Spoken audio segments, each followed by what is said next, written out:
Hello, and welcome to another episode of The Healing Home. I'm your host, Michelle. Here we are for another lovely episode.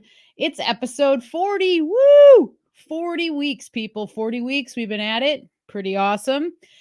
It's feeling so good still. As everything in life, things change, things evolve.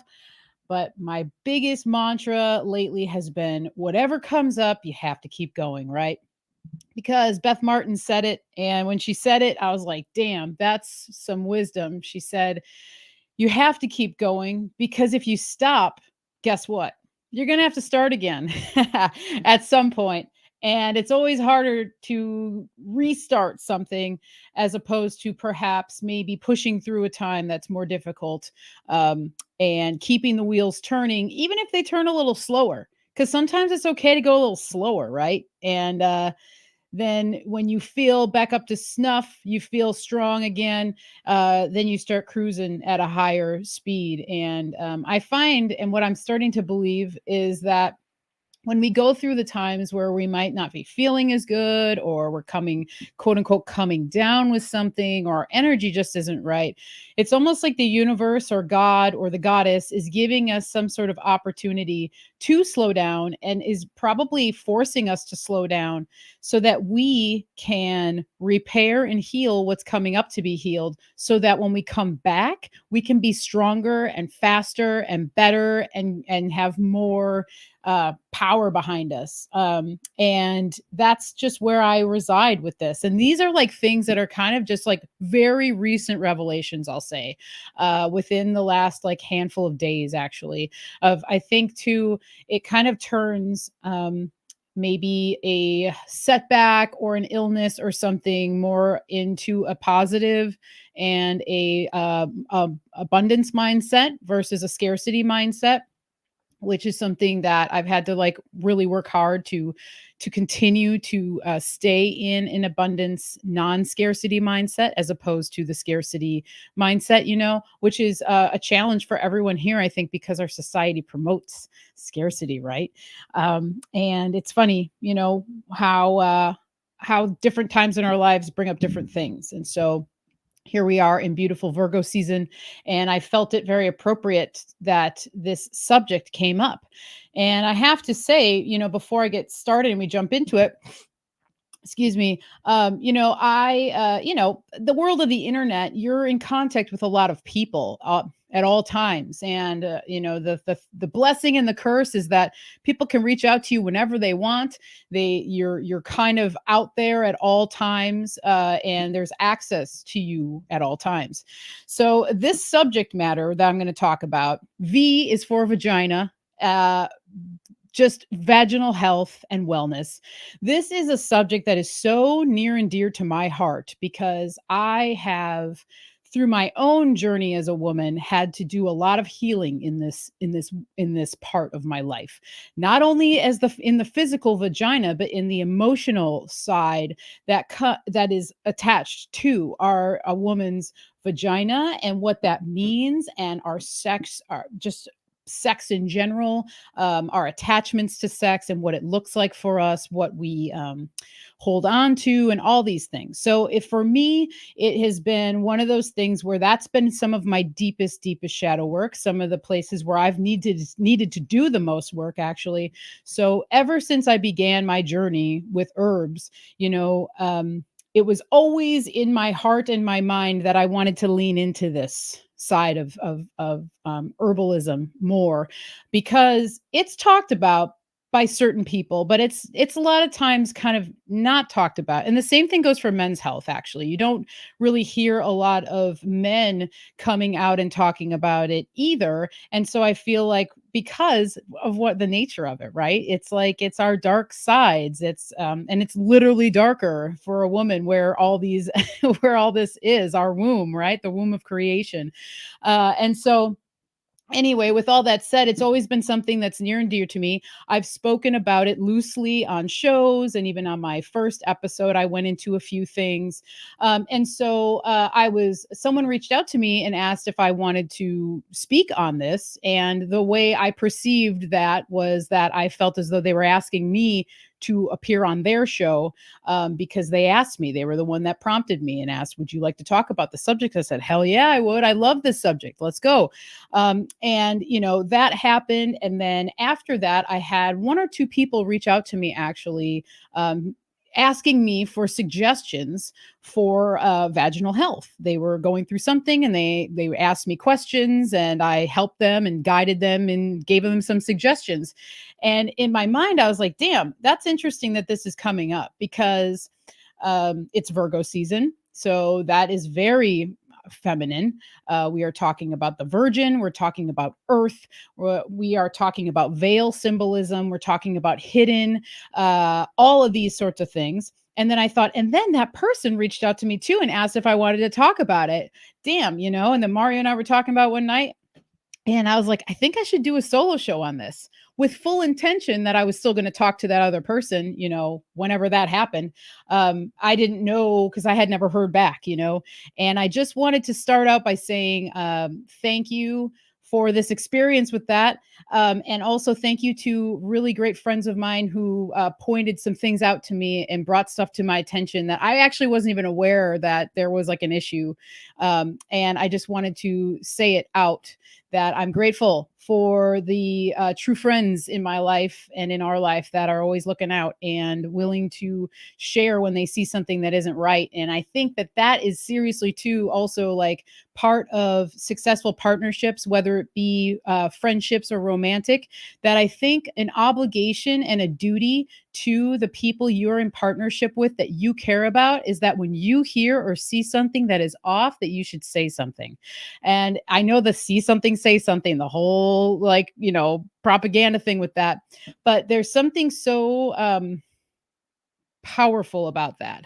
And it's actually a theme that's also been coming up for me in life. Like I've been put into situations lately, mostly with like family, but like people that we live around, where I've been put in a situation where I'm like, I have to say this. I have to say something. This needs to be brought to the surface. No one else is going to say it. So I'll say it. And so anyway, I just wanted to start the episode out by saying that, because it's important to have these things. And I wore my super strength pendant today that two other very important women in my life own, and a bond was created between us and our partners that is very strong, and that came through really strongly for me today. And I just wanted to put that out there. And if y'all are listening, I love you very much, and I appreciate you as always. And thank you. And another thank you to all the patrons who continue to really come out and show support. All the patrons too today got the full moon offerings. They are aware of what's happening. I already got my first order for it from a patron, because they get my full moon offering a day before everybody else. So tomorrow is the full moon. It's a blue moon. And I'm going to talk about the blue moon actually in this coming up newsletter, because there's a difference between a blue moon, like a modernized version of a blue moon, and a true blue moon. And so I'm going to go into that in my newsletter issue, because I didn't know that this was a thing until I started researching it a couple of years ago. I was like, oh, okay, interesting. So technically, this one that's up isn't a true blue moon, but I look at it like it's still an anomaly, though. We had 2 full moons in 1 month, so that's powerful, and it's also a super moon. So that's coming out tomorrow. So you can sign up for my newsletter if you want to. If you haven't already, go to my website. There's also a link down below to be able to do that. If you want to be hip to what's going on the full moons. So let's go through the chat and say hello to everybody. What's up, Jenny G? Lovely to see you, my lady. Snake Jones, what's up? Lovely tunes, or nice tunes. Yes, thank you, dude. Blackwater Holylight. These women are on fire, man. They are a 4-piece out of Portland, stoner rock, as you can tell. Super great. Really love them. They're actually going on a European tour real soon here. But if you're into that type of music, I highly recommend their stuff. What's up, Rose? Good evening, Michelle. I'm getting on my exercise machine and your voice is about to motivate me. Yeah, dude. Awesome. Go, go, go, Rose. Sarah G, what's up? Good to see you, my lady. Petri is here. Sorry if I mispronounced your name. Oh, I'm glad to see you though, because I know that you are all about this information too, and the sacred feminine and what that means to all of us. It's so very important. She I did a interview with her probably like 2 or 3 months now ago, and it's called The Keepers of Birth.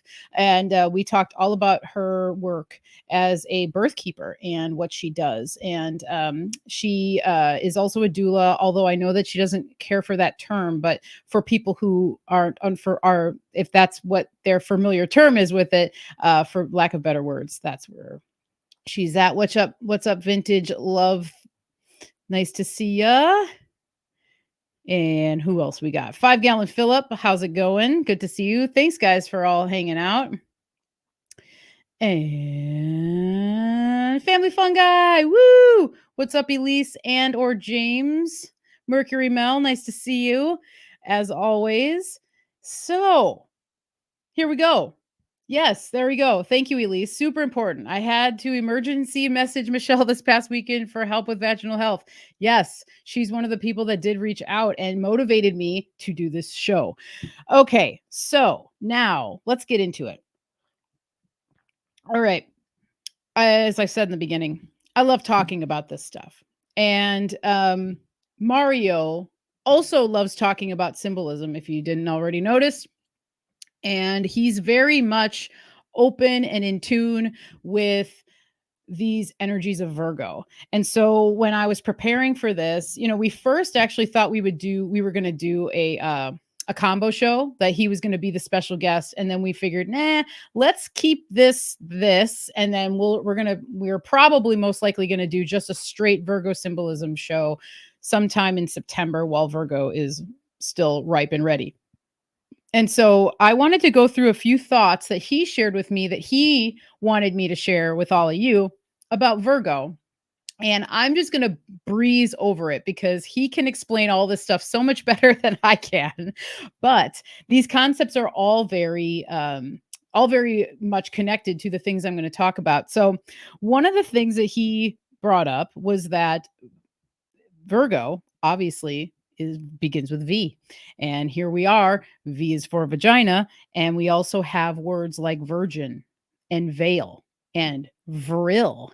If you guys don't know who the Vril Society is, we've talked about them before in our Saturnian medicine episode way back.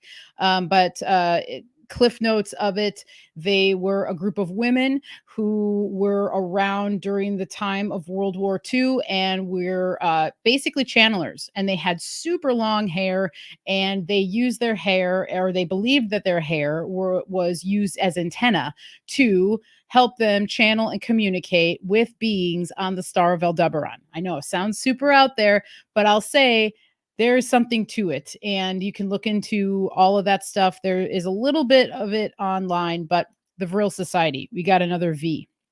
The other thing he brought up was that the V points downward.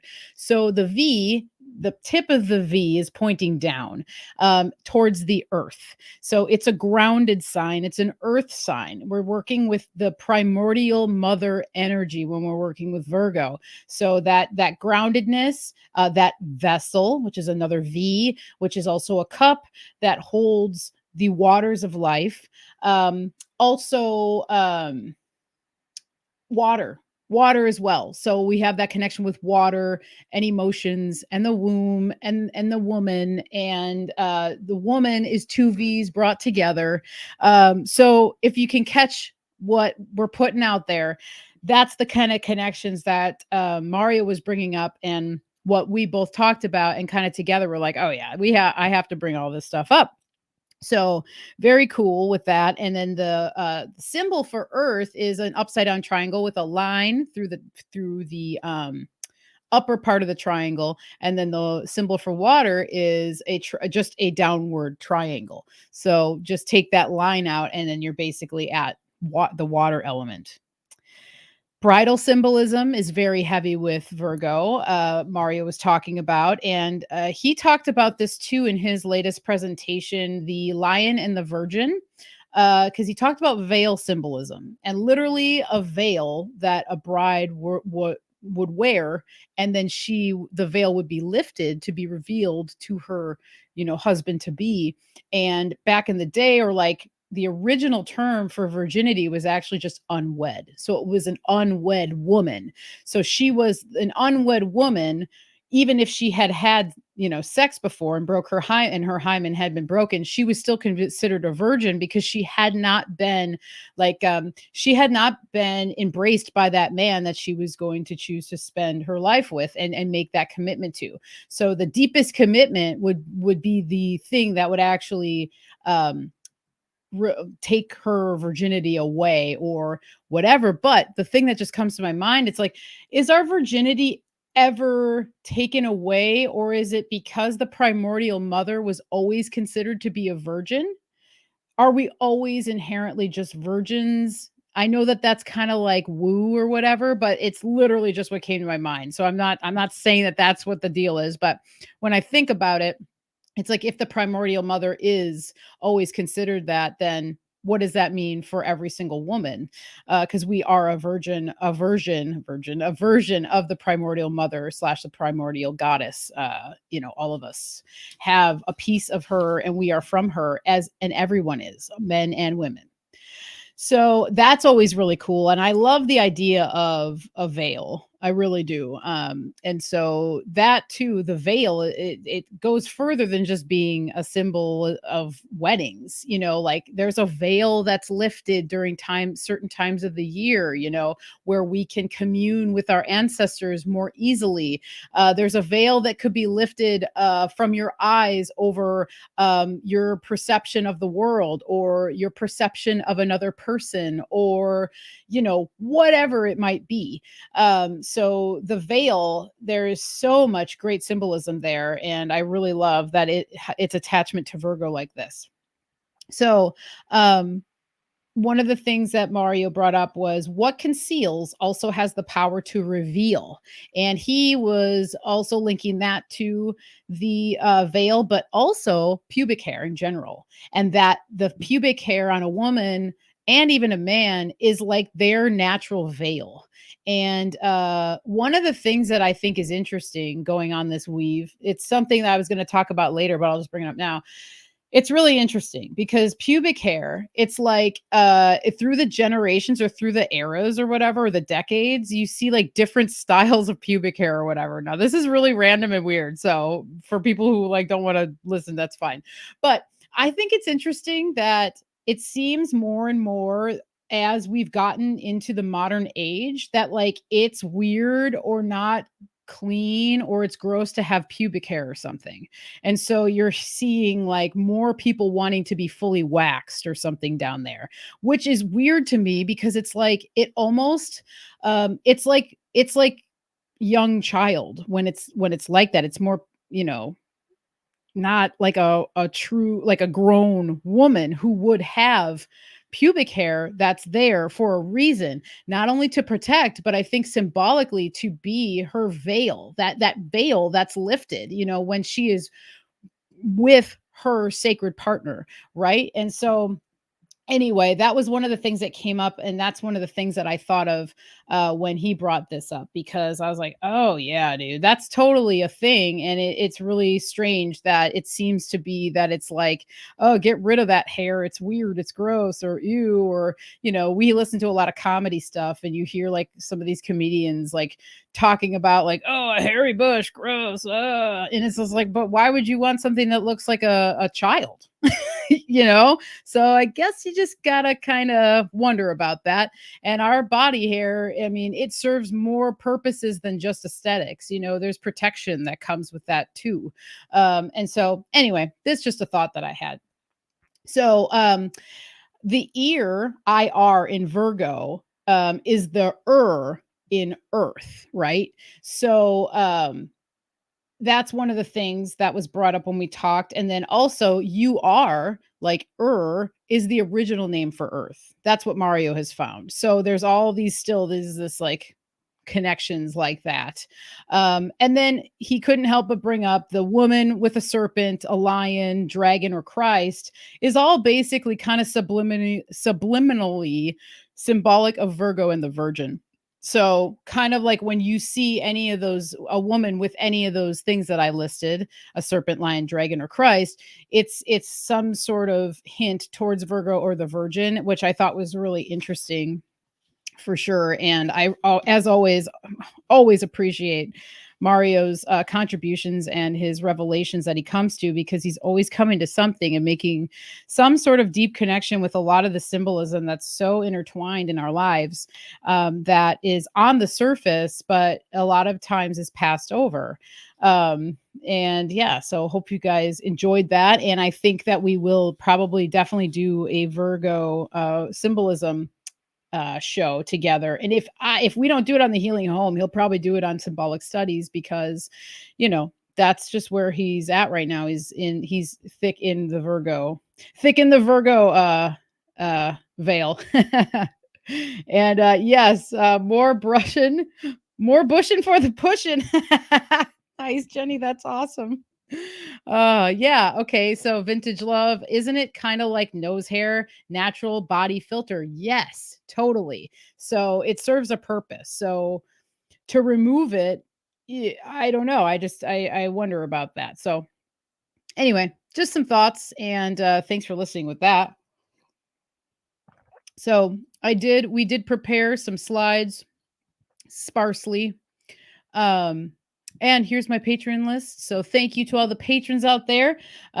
We, as always, are so grateful. So yeah, that's the other thing. If you're a patron, throw your name up here, and everybody can kind of see the folks that are coming around to support. It's really awesome. So thank you so much. Patreon.com/thehealinghome. So here up on the screen, we have calendula. Woo! Oh, all right. So as I said before, I've talked about this topic before, kind of more lightly. And one of my main go-to herbs is calendula for anything vaginal, whether it's internally or externally. And the reason for that, and the main thing that always comes to mind with calendula, though, is the cervix. Because when you're looking at this flower, Doctrine of Signatures, if anyone out there has seen a cervix, which shockingly, a lot of women and men have not. A lot of women have not seen their own cervix. And I highly recommend, if you are a woman and you have not seen your cervix, to do yourself a favor and look at it. And there's some ways you can do that. And I have a kit that I'm going to show you guys as well to do that.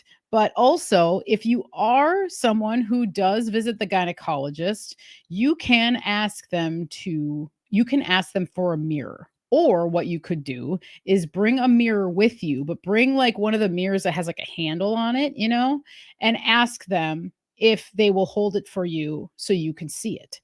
And I have never done this in the office like that with a gynecologist, because I have my own kit in order to do this. But I don't think they can tell you no.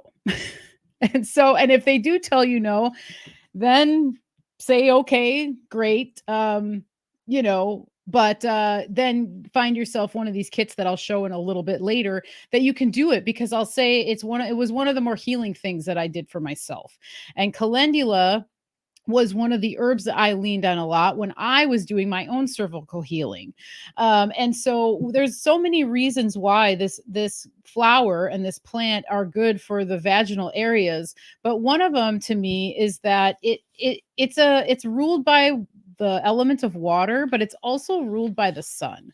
So there is the warmth of the sun, and I like to say like the flow of a mountain stream. So think of that. So if you're going through something in your vagina that is inflamed or itchy or painful, hot, red, calendula is going to act, it's going to like almost be attracted to that inflammation and that heat from that sun element, but that water element's going to wash over that heat. It's going to wash over that itchiness. It's going to wash over.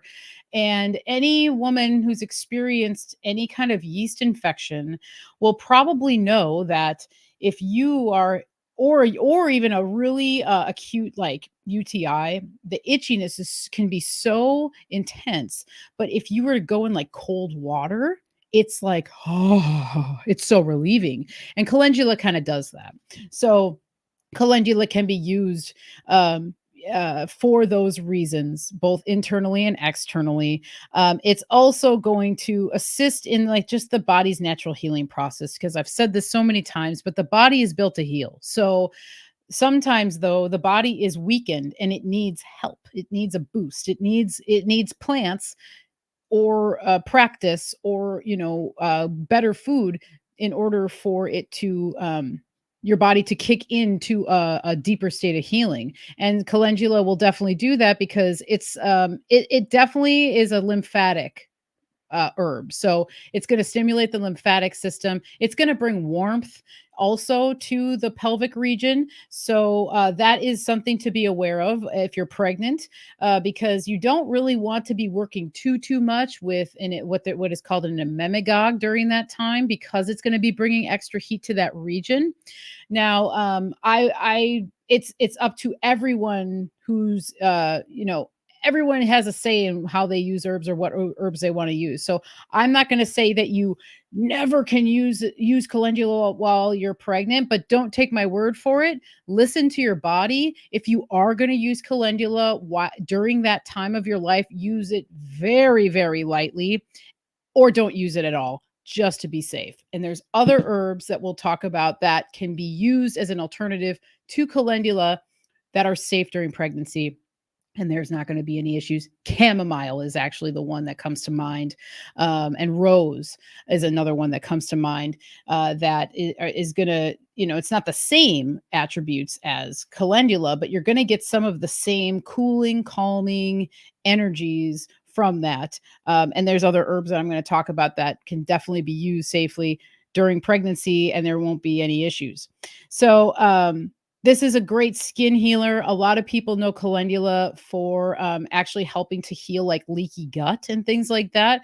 So it can do on the external what it does in the internal, which is repair tissue, especially inflamed, damaged tissue, scarred tissue. So if you're working with something, if maybe you had a pap smear that was a little rough, maybe you had a biopsy at some point that was a little rough, all of these things can cause scarring. And scarring is what can lead to problems down the road, which is why a lot of times there's a lot of unnecessary procedures done on specifically women out of fear. And these procedures that they do actually can cause more harm than good, because they're really they're damaging the tissues. And when your tissues damage, what does your body do? It wants to create more mucus. It creates more cells. It tries to heal the area. And if you're into the concept of holopathic or holographic blood, Harvey Bigelson, his whole thing is that actually scar tissue is sometimes the root of illness.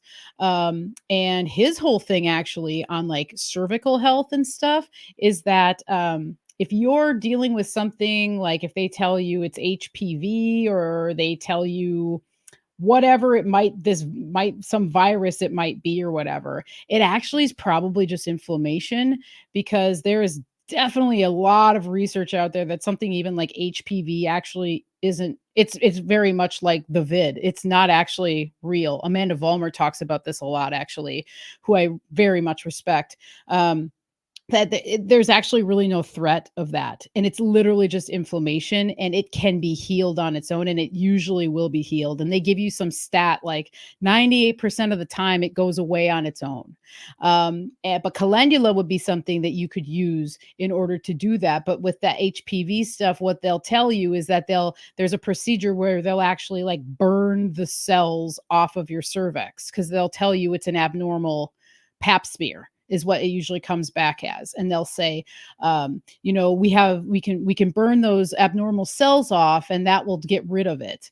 But really what you're doing is you're, in my opinion, causing much more harm than good if you were to just choose to let your body heal on its own. Change your diet, change your habits, implement something like even just simply calendula.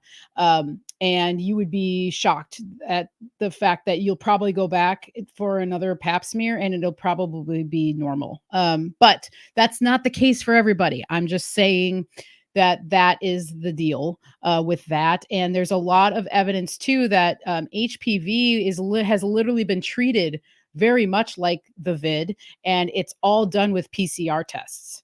And so it's not very accurate. And they push a vaccine that definitely makes it. I mean, it's been confirmed that it definitely increases the risk of sterility in women. So, and it's always for women. It's not, they don't really talk about men getting it, even though I think they say that they can, but isn't it interesting that it's always kind of like, it's always that the woman is usually the one that they focus on with it. And I think it is because of that more hidden nature of our parts. And the fact that, like I said, many women have never seen their cervix, and so I think that there's this mystery there. And then because you're not able to see it yourself, you kind of blindly are just like, well, okay, I mean, if you say so, which, that's how it goes with a lot of things. It's not just women's health. So before I get into a bigger rant on that, yes, calendula for cysts and fibroids, it can be great for, because any kind of adhesions, surgical adhesions, it's known as a breast a flower and plant used for breast health, to kind of be able to reduce lumps, or it's definitely usually used for nursing women who have dried and cracked nipples, babies, crunching on them and pulling on them and stuff, and they get very irritated. And calendula is usually one of the go-tos. And again, it kind of looks like a nipple as well too when you're looking at the flower itself. This one will also encourage menstruation. So if you're not pregnant and let's say maybe you're having a little bit of a late period or something and it's not coming on, if you were to take calendula maybe for a day or two, a lot of times, along with other emmenagogues, a lot of times a delayed period your period will come on, if you're not pregnant, because obviously a delay can also, say that, give you a warning that you're, or just the notice that you're pregnant. But if you're not pregnant and it's just a late period, you can use calendula to bring it on for sure. Comfrey. Whoo. All right, Comfrey. She is such a great remedy for women and men, but skin in general. This beauty is ruled by Saturn. So we're talking about boundaries here. We're talking about life lessons, hard life lessons, long life lessons, potent life lessons with Saturn. And the boundary thing is really awesome, because what comfrey does a lot of times is it can actually like create a barrier again, between the outside world and your skin, in the way of creating a mucilagenic. It has a mucilagenic property when the plant becomes wet. So that's why a lot of times, a lot of you might hear people talk about using comfrey as a spit poultice, because it is one of the plants in the wild that if you were to, maybe fall down and twist your ankle and you just so happen to be by some comfrey or something, it's one of the herbs that you can actually do a spit poultice of and put that right onto the wound or the sprained bone right then and there. And that mucilagenic property comes out real quick. If anyone out there has ever made tea or an infusion of comfrey, you can notice right away after the infusion or the tea is fully brewed that it's a little bit thicker. It almost has like more of a viscous sort of, you know, uh, not as viscous as something like patchouli oil or vetiver or something, but it's viscous in the way that on the mouth feel is more silky and a little bit slimy, but not in an offensive way either. It's like a beautiful balance. It's just thicker. And so I tend to use the leaf and the root when working with vaginal health, specifically the root for when you're working with something called bacterial vaginosis, also known as BV. The root really I feel like what it does is it kinda, like, pulls the inflammation out a little bit, because what happens when you use the root powder, in an area like your vagina, the root powder becomes like mucilagenic too, and it starts to cling to itself. And when you're using it vaginally, in a suppository, what ends up happening is that it kind of like comes out in clumps, and it's really strange, and it might be weird to people, and it even feels weird, and it might be kind of like odd or feel like kind of like scary if you're using it. But what what you can feel when you're using something like comfrey root internally like that is, as soon as you were to like go to the bathroom like and wipe yourself, and you might wipe a chunk out, it's like, whoa, you can feel like the relief or something. I mean, this is just all from personal experience, by the way. So I'm being very out there with some of my experiences. But no, I mean, seriously, like I was just like I was kind of floored anytime. And I was like, whoa, I can like feel the inflammation was just like kind of pulled out with this comfrey root, right? And when you're working with any root, as I've talked about before, you're getting deeper, deeper, deeper down to the root of something. And so the comfrey root, too, if you look up comfrey root, there's going to be people out there comfrey in general, people will say, don't use comfrey. It's dangerous for your liver, whatever. I don't believe that is the case. I think you would have to consume so much comfrey root, not even the leaf, the root. You'd have to consume so much of it, like over a period of time. Like if you would have to drink comfrey root tea every single day for like a month or two or more to actually, I think, get any kind of negative effects from it. And the reason that people say that is because the root is high in alkaloids. So alkaloids is the constituent that's found in nightshades, so that's something to be aware of as well. And the alkaloid content can be irritating to the liver when it's in excess. So if you ever are researching the nightshades, that's one of the things that usually pops up, that it can be horrible for your liver. And our liver is our main detoxing organ. So if your liver is impaired, well, yeah, you're probably going to have some issues pop up. So I just wanted to say that, but you can do whatever you want.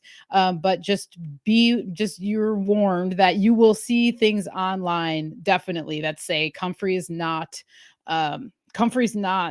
safe or whatever, but in my opinion it fully is. And just like anything, I think that sphere tactic is put in place so that we don't use it, because of how powerful it is and how deeply healing this plant is, and actually how readily available it is and how abundantly it grows. It's like bam, if you plant comfrey, you just get like a segment of a root and you plant that, man, that sucker will come back tenfold every single year, and you'll have medicine for your whole life, your whole family, your whole neighborhood or village, if you plant one comfrey plant. So just, that's something to definitely be aware of. It's also ruled by the element of water. So again, we have that cooling, that clearing, the flushing sensations that happen with water. Just like picture yourself. What I sometimes have done in the past when I've had anything going on, just irritation down in the lady area.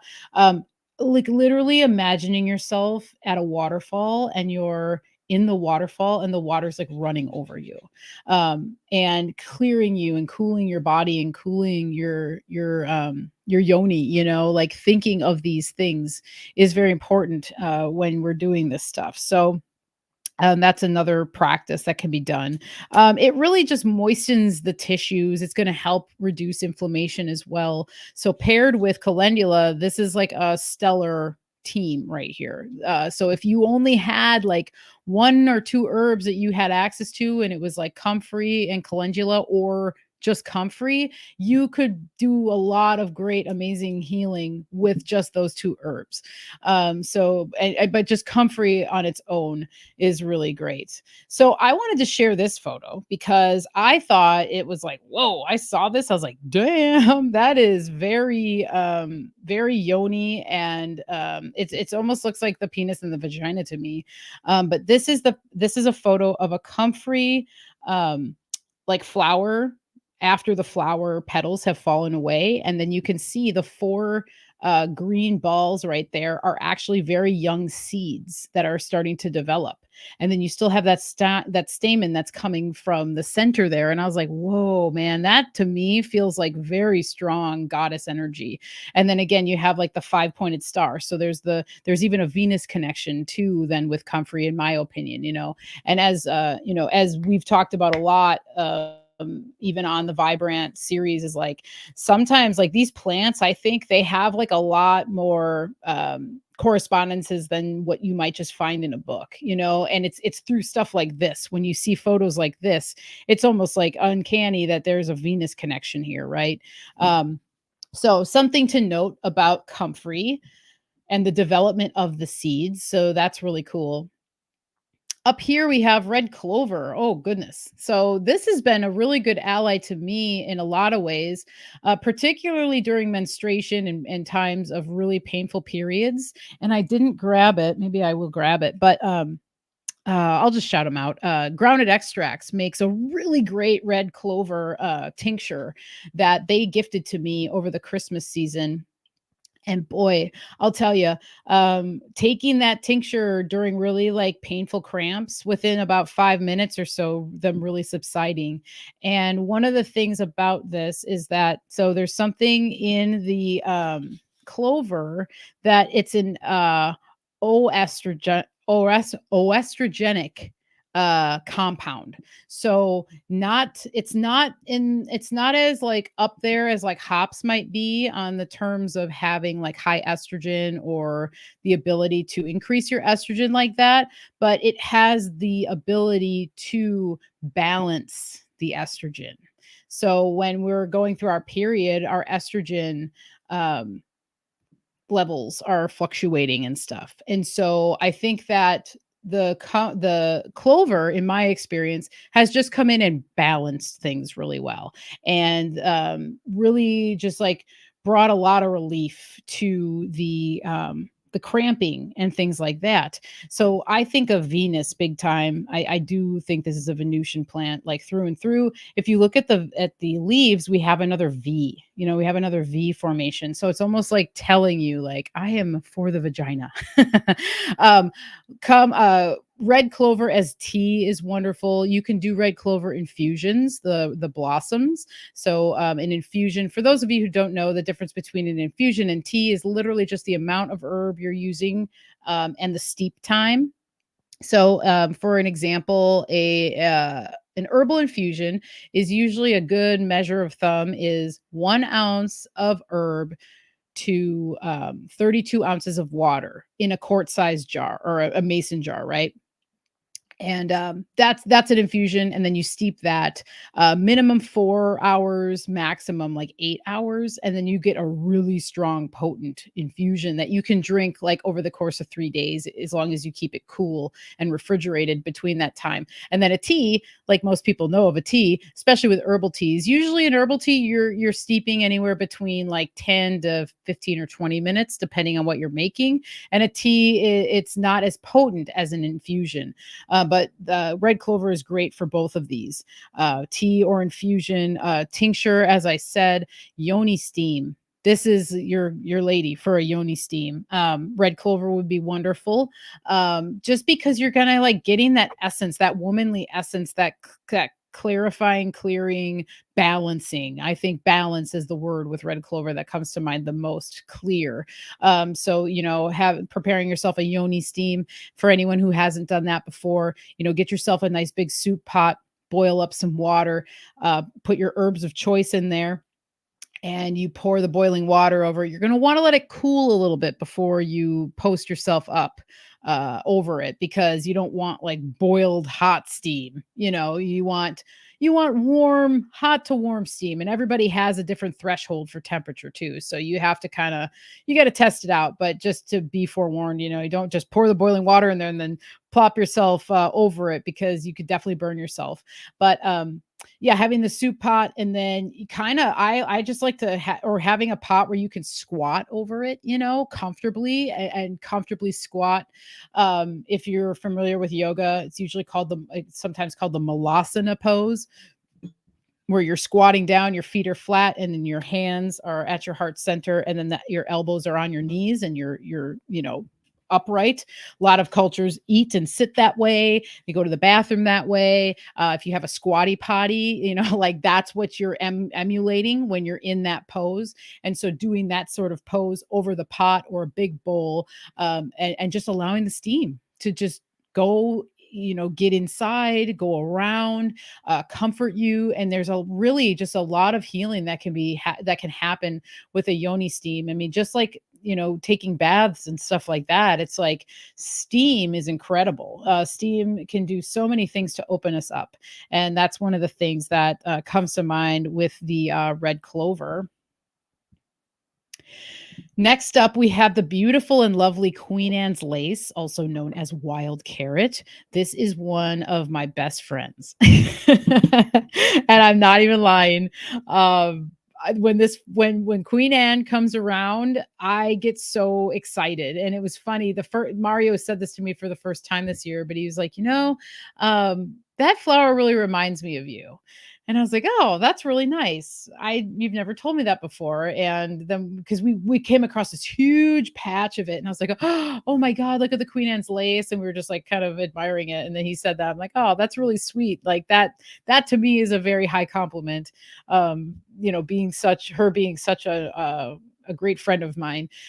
So very cool. But I love this photo because it shows you the flower like in its full form when it's like really open. The umbel is totally open, and the flowers are in bloom and open. And if you can see in the center there's one little red dot, and that's a really great indicator. That's one of the identifiers for Queen Anne's lace, because it looks a lot like wild hemlock.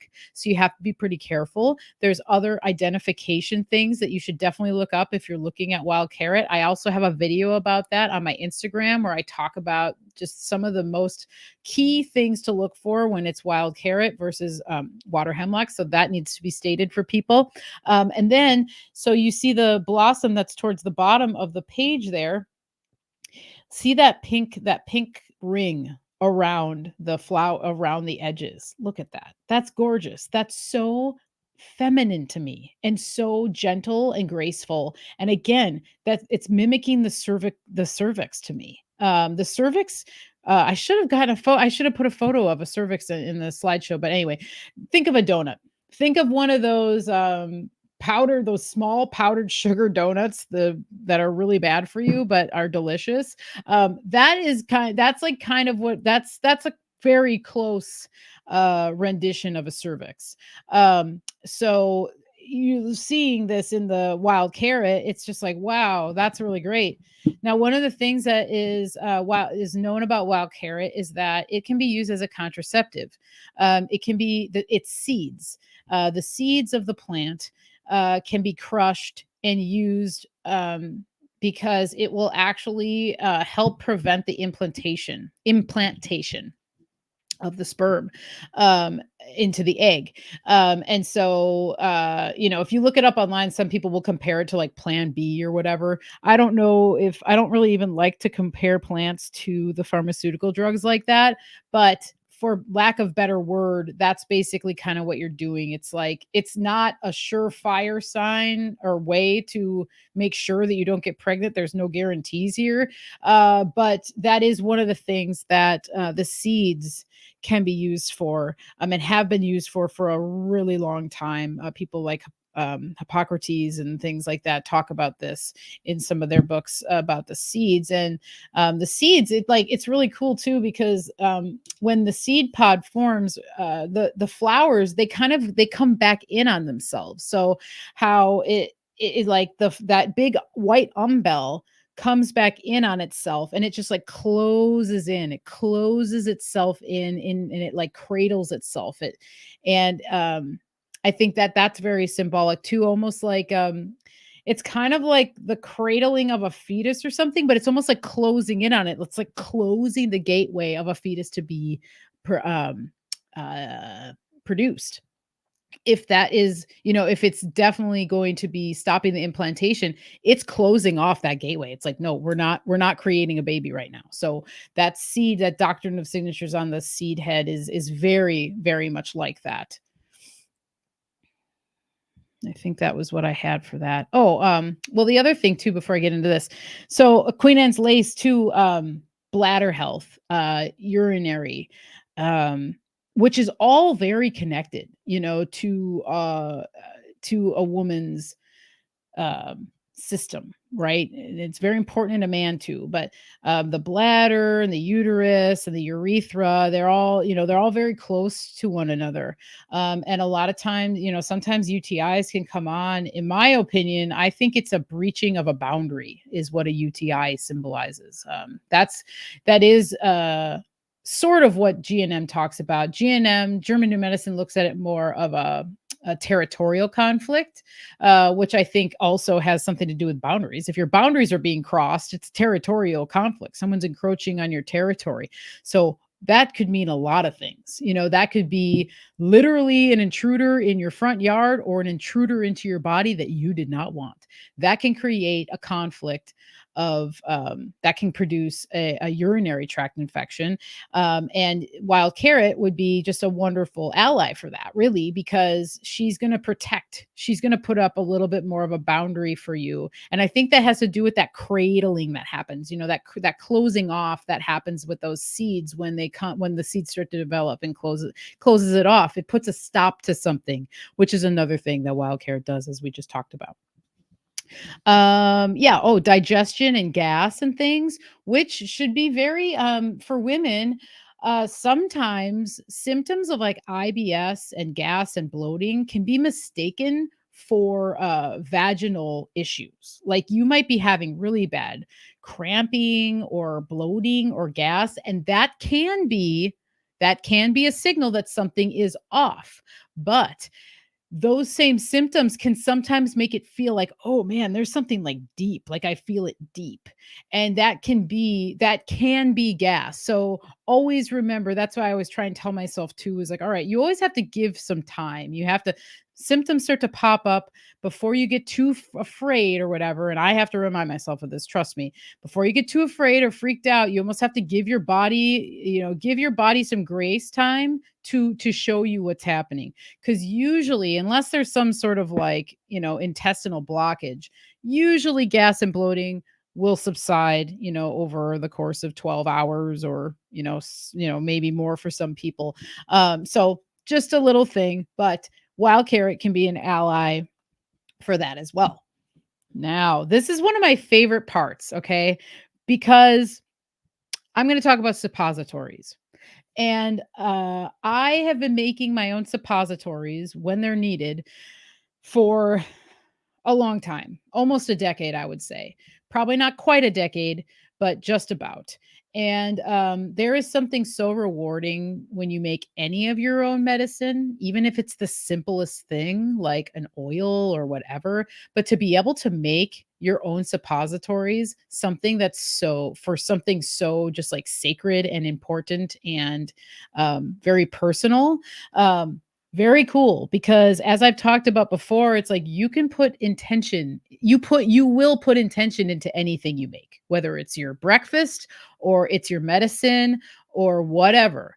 And so imagine having the ability to make your own suppositories and place your own intentions into it for your own very specific ailment that's happening to you. And you can really, really, really hone in on this. And that's one of my favorite things about medicine and my favorite things about wise woman tradition, which I'm really just looking forward to talking about more and more in the future, because the wise woman tradition looks at our bodies as like, there's nothing wrong with you. Nothing's going wrong. Everything is as it's supposed to be. Nature doesn't make mistakes sort of mentality. And so that the ability to make your own suppositories, wonderful. And also, if you have the chance to make your own suppositories for a friend who's in need or someone that wants them or whatever, that's another thing. Like you're being able to give them the healing blessing. Like as a friend, a person, you're like, I love you. I'm going to put that in here so that you feel better. So here on the screen is just me making a suppository. Now I'm going to go to this next one. So this tray right here, these are really easy to come by. This is actually a lip balm tray. So this is a tray that you stick the lip balm tubes into, and then the tray will be on top. The lip balm tubes are actually what hold it up.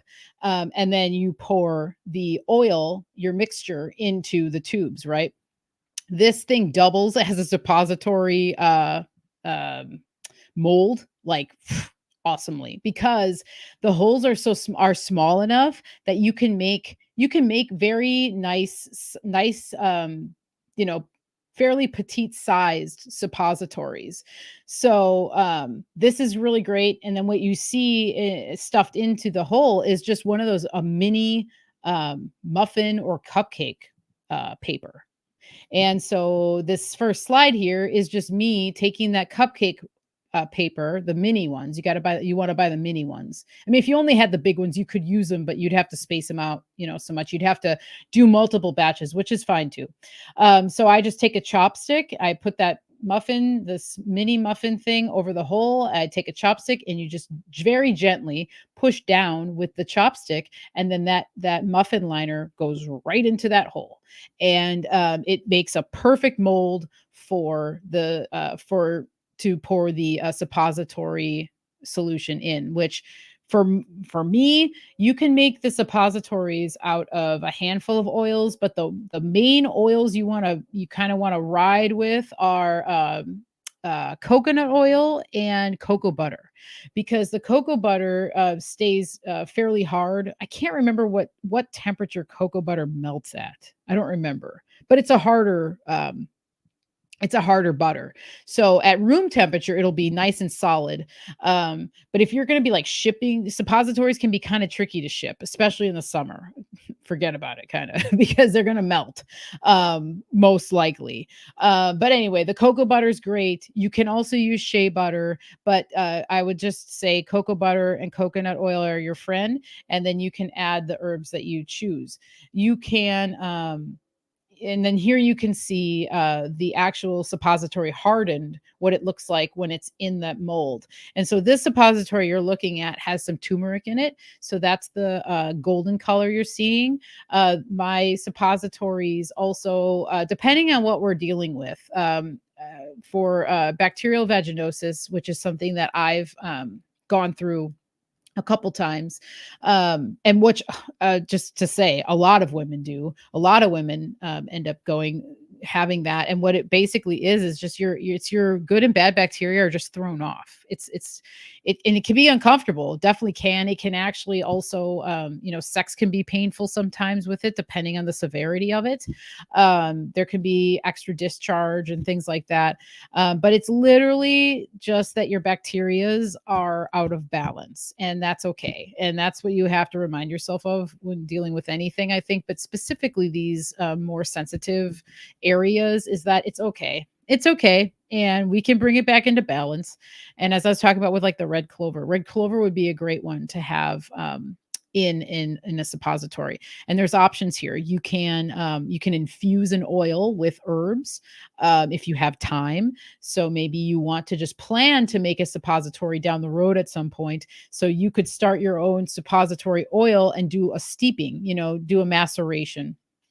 And you can do it that way, or you can use powdered herbs. So if someone comes to you and or you yourself needs it like now, like, well, I have this now and I would like to start using them like today, powdered herbs can be used. And I use powdered herbs in this one for the BV. And I put comfrey root in this one. And like I said earlier, the comfrey root can kind of be weird. It comes out kind of strange, over the course of a few days as your body is like flushing out and stuff. So just to be aware, you don't have to use comfrey root though, but the comfrey root, like I said in the beginning, it really helps to pull the inflammation out and bind things together or something like that, right?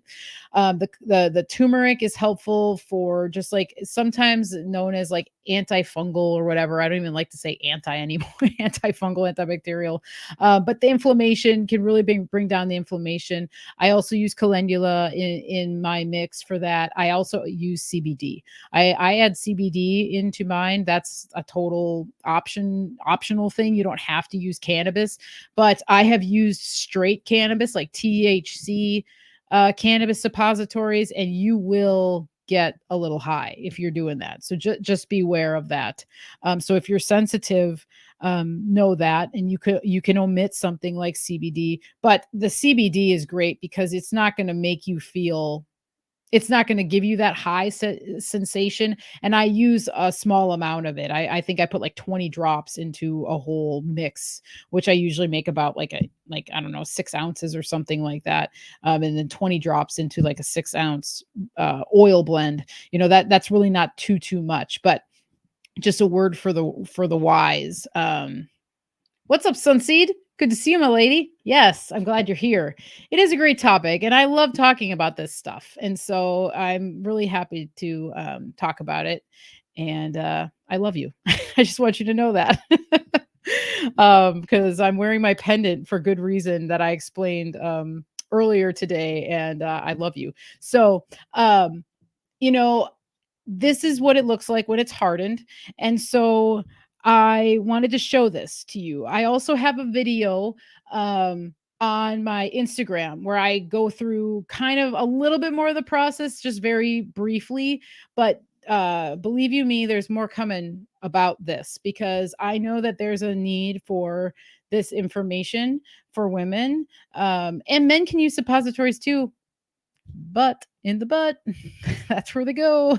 So anyway, and they can be used, you can make suppositories for a lot of things, not just vaginal health, but our vaginas and our anuses, they absorb things very well. And so great for children too. If you have a baby that's not feeling very well or whatever, or a child that doesn't, I mean, most of them aren't going to want stuff up their bum, but it's just like an enema or something. Like, you can get medicine to your body very quickly by through these routes. Okay. And so the suppository, just a lovely thing to do. And I love it so much. So, next up here, well, before I get into Violet, but we'll just leave Violet on the screen because she's such a lovely healer, and she's so cooling and calming, and you could just sit with the violets, and she's sweet, and she's the one of the first flowers of the spring. So we'll just have the violet up on the screen. But I wanted to talk just a little bit about yogurt. I know not everyone likes to eat dairy, but I highly recommend for women, if you don't like dairy or you're intolerant to it, they nowadays, you can get very great lovely coconut yogurt, which that the brand TJ's, who makes the kombucha, they make a really great coconut yogurt. It's a little bit spendy, but it's so good. You can also make your own coconut yogurt if you want. A way to do it, a very easy way to do it, is taking young coconuts, so the green coconuts that you can usually get at like Asian grocery stores. You can sometimes get them at like natural grocers out here. I know sells them, but like natural food stores will sell them. And you can open up that green coconut and scoop out all the fresh young coconut meat, and you blend it up, and all you would have to do is add like a tablet of high quality why am I probiotic pill, like the powder, powdered probiotic. You add that to the coconut meat that you've blended, stir it up really well, cover it, put it on your counter overnight, and in the morning you will have mana. It's so good. If you like coconut and you like yogurt, it's really, really, really good, and it's very easy to make, but you can also buy it. So just wanted to put that out there. Yogurt, probiotics, very important. Not only, you can also insert probiotic pills into the vagina, which I've done before too, specifically for the BV, because you're trying to balance those good and bad bacterias. So that's something to consider too. Can be a little bit weird. I remember doing it and being like, this is strange. But same thing along with the probiotic pills and the suppositories. I highly recommend um, using a like a panty liner. Put a panty liner on before you go to bed. And I always do these things at night. That's the other thing I wanted to make sure to bring up. Doing them at night, because then your body goes into major healing mode at night too. And then, anything that comes out, is going to go onto the panty liner. You're sleeping, it's no big whoop. And you're good to go. So I would definitely highly suggest that. And you could also take the probiotic internally and then use it as a suppository as well. I found that I only liked doing the vaginal suppository of the probiotic. I only did it a couple times because I didn't really care for it that much, but I did not mind the suppositories at all. I found them to be just very very, very healing and comforting. So wanted to make sure I talked about that. Boric acid tablets. Boric acid is also something that can be used for yeast infections. And sometimes that freaks people out, like thinking, boric acid. Oh, geez, is that going to sting or is that going to hurt or, whatever. And not necessarily the case. It's more about balancing again. Everything, as we know in life, is balance, balance, balance, balance, right? And so I think, especially with vaginal health, it's just important to know that we're just trying to find balance. So that's another thing that you can try and use is boric acid. I love using witch hazel externally, like in around the area, especially if you are having any kind of yeast infection or irritation or BV, like we talked about, or maybe urinary issues. Just taking witch hazel on a cotton ball after you go to the bathroom or whatever, and just dabbing your lady friend a little bit. Oh, the relief. Oh God, the relief. So witch hazel is your friend.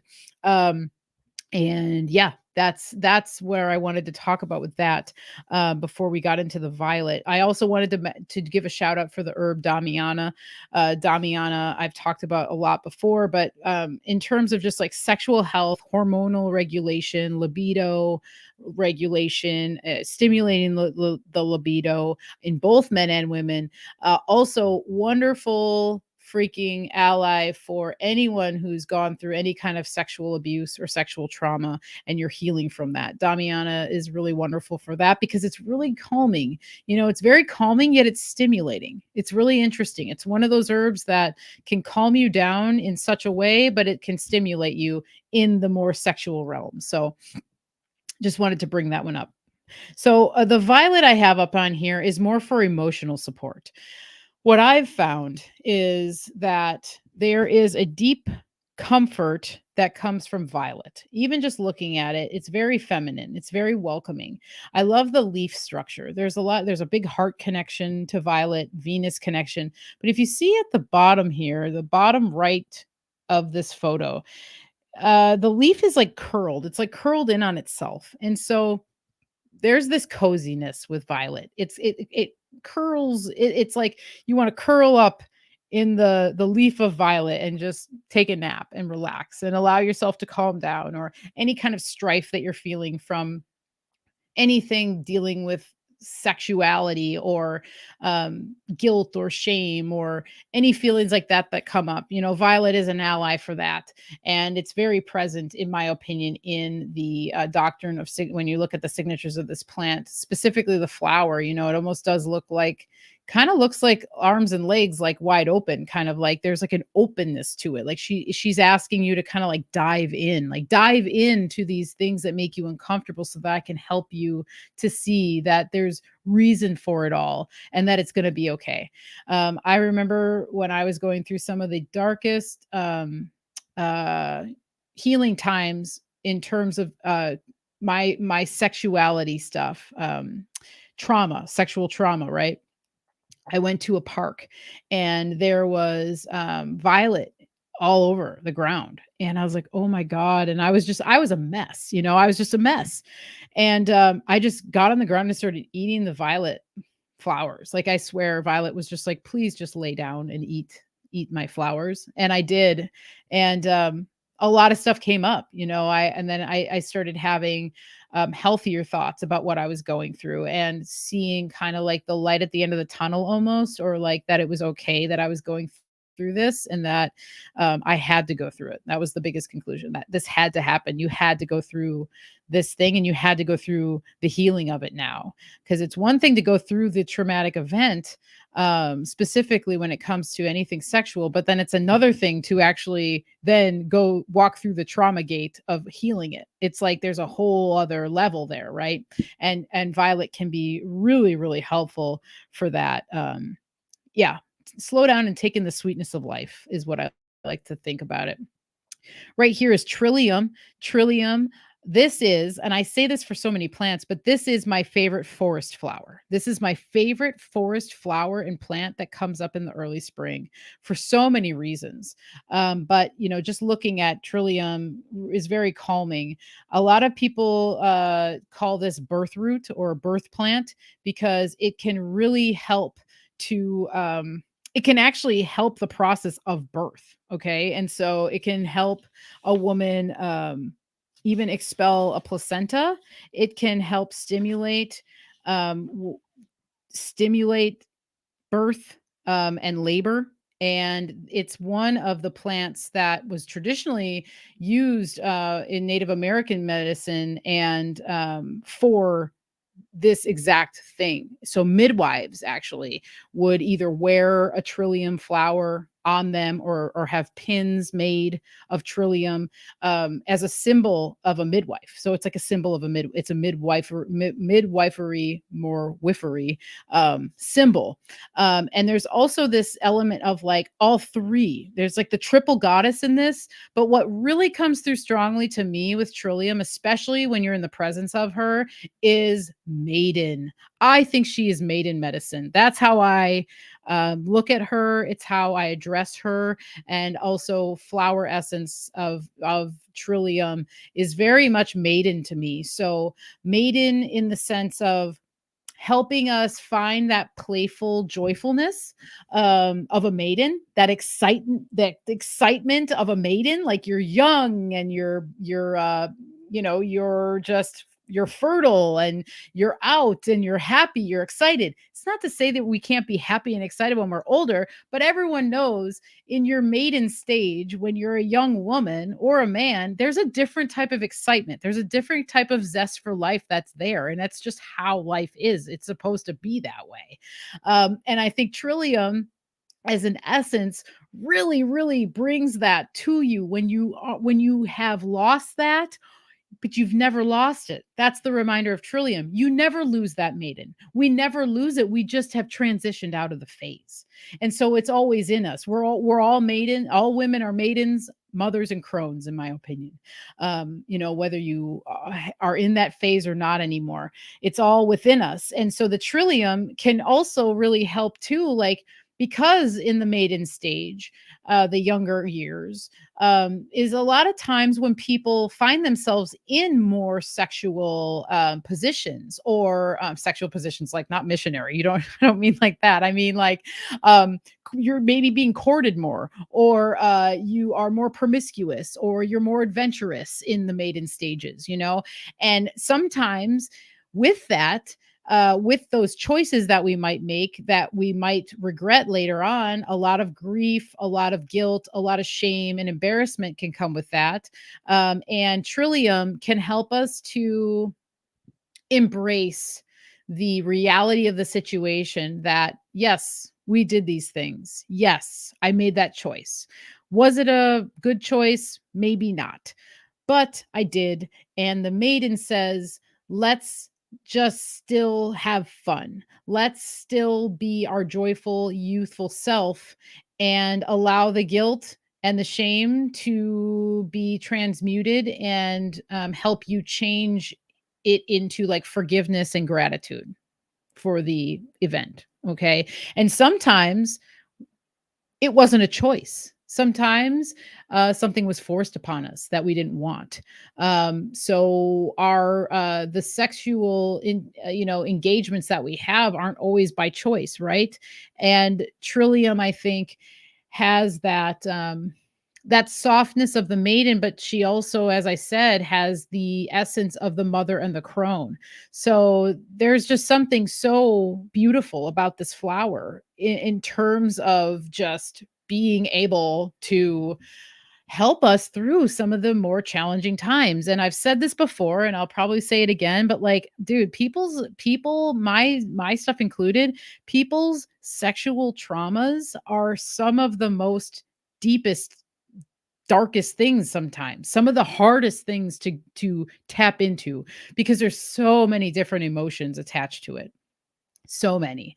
And like I said, and it's not always a choice that we've made. Somebody maybe made a choice for us, and forced something, The other thing about trillium, there's an astringency to this plant. So a lot of times, like the root is used for medicine. That's usually typically what the medicine would be made out of. And I have to say, shout out to Kyle of Tippy Canoe, because when we did the Taurus episode on Vibrant, Trillium was one of the plants that I brought to the table. And I brought up the fact that a lot of times in mainstream herbal networks, you're going to hear that, oh, don't harvest Trillium because it's endangered and this and that and whatever. And he brought up a really good point of him thinking that that is actually just one of those other scare tactics like they've put on comfrey for us to not use it because it's so powerful and because it's so helpful, and it will be one of those plants that could bring so many benefits to a person that they say, well, it's endangered, don't touch it.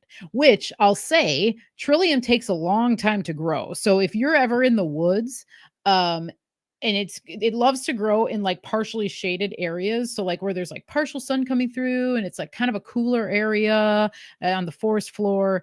If you ever come across like a patch of Trillium, know that that patch of Trillium is probably really old, like 30, 50, 100 years old or older. It's probably been there a long time. It's probably been developing a long time.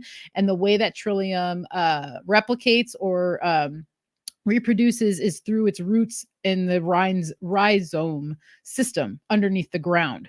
So a lot of times, one of the threats to Trillium is like logging and foresting, because when, I mean, if anyone, we live out in the forest, and there's been logging like around our area, and dude, after they come through with their logging trucks and stuff, it's like, damn, dude, this is like a whoa. I mean, almost, it looks like a wasteland sometimes. It's kind of sad because the whole forest floor is just ground up, and there's some trees that they just left and whatever.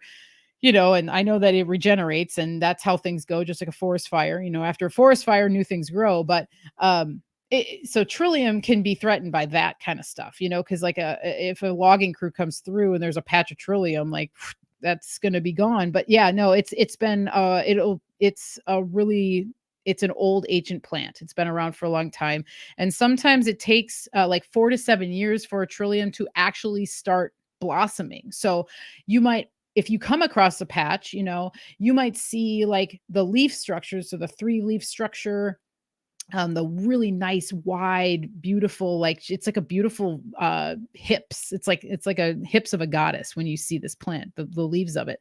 And so there might just be leaf. And then some of them might have flowers, and some of them might have really tiny flowers, and some might have bigger flowers. And they just like they vary in stages. But yeah, it takes a long time for them to actually produce a flower. And then you can kind of see in this photo here, there's like a shade of pink right in this flower. And the cool thing about this Western Trillium here is that this is Trillium ovatum. This Trillium will eventually turn pink, like almost like a not magenta, but it's like a mix of like maroon and magenta or something. And so you can see a little bit of that pink color, which I think is another nod to the vagina, just like with the Queen Anne's lace, how there was like that circle of pink around the outer flowers. Same kind of energy coming through. And then we have the white, the purity, the purity of a virgin, of a woman, the purity of just like the essence of woman, in my opinion. So anyway, that is my spiel on Trillium. And whoa, okay, so that was the end slide already. Wow. Well, I still have more to say, so I have more notes here, but I wanted to also talk about. So I'm just going to remove this, so we'll go full screen here. So the flower essences that can be really helpful to for this, and I might just keep this up because I love looking at the trillium. But I wanted to just throw out there a bleeding heart flower essence. It's in the name. You have a broken heart. Your heart's bleeding. Your heart bleeds for a certain cause. But that can be overly emotional. We can be overly emotional in ways where we need to like balance that out, right? And everyone knows, anyone who's gone through like extreme traumas, specifically with the sexual trauma, it's like your heart bleeds for that shit. It will bleed, and you will feel probably some of the maybe more darker pain than you've ever felt, right? And but the bleeding heart, gosh, it really is wonderful to help you understand why that's happening. It's just great for unhinged emotions that you feel like you don't have control of. Everybody, I think, has been in the position where you're just somewhere and you just start crying, and you don't know why, but deep down you know why, maybe because you're going through something, but there's just like something that it's just like you have to cry, and bleeding heart, really wonderful for that. I brought in my rose quartz here because rose quartz, in terms of stones, so I know there's a lot of stone people out there, stone lovers. This rose quartz here has been a friend of mine and in my life for many years. And this is a lovely one to just hold near your yoni, allow the feeling, the cooling, the like there's like this lovely clearing Venus energy that comes from the rose quartz, right? So that's a good stone, a good ally. I also always employ copper for many things. Copper is great. I feel freaking so fortunate that we have these copper spheres. We bought them years ago, like for a really good price, and they're just solid freaking copper. And so when I was going through some of my healing times, specifically with the bacterial vaginosis, I found that taking this sphere and holding it near my yoni while I was just sitting, really, there was something very healing about that, and we know that copper is very conductive. We know that we are, at least I believe, we are electrical beings in an electrical charged universe. We're batteries, for lack of a better word, even.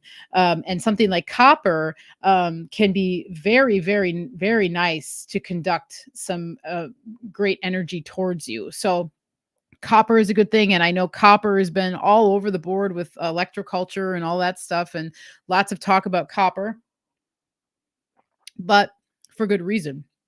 So that is one that I wanted to bring up. um Another thing that I wanted to talk about was a womb meditation. I've suggested this to people that I've talked to before, but this was one of the practices that I did in, as I've said, some of my deepest, darkest times. This comes from Susan Weed, New Menopausal Years, The Wise Woman Way, Alternative Approaches for Women 30 to 90. This book is gold. Gold, gold, gold, gold. All of Susan Weed's books are gold. Susan Weed, I love her. I love her. I hope to interview her someday. She's not for everybody. She can be kind of she's forceful, she speaks her mind, she's controversial. I don't agree with everything she says, but I sure love her books. And so the womb meditation in here, just like very cliff notes, basically being in a quiet, dark, ideally room, having a really big blanket, having a very comfortable cushion to sit on, wrapping yourself with the blanket and creating total darkness if you can.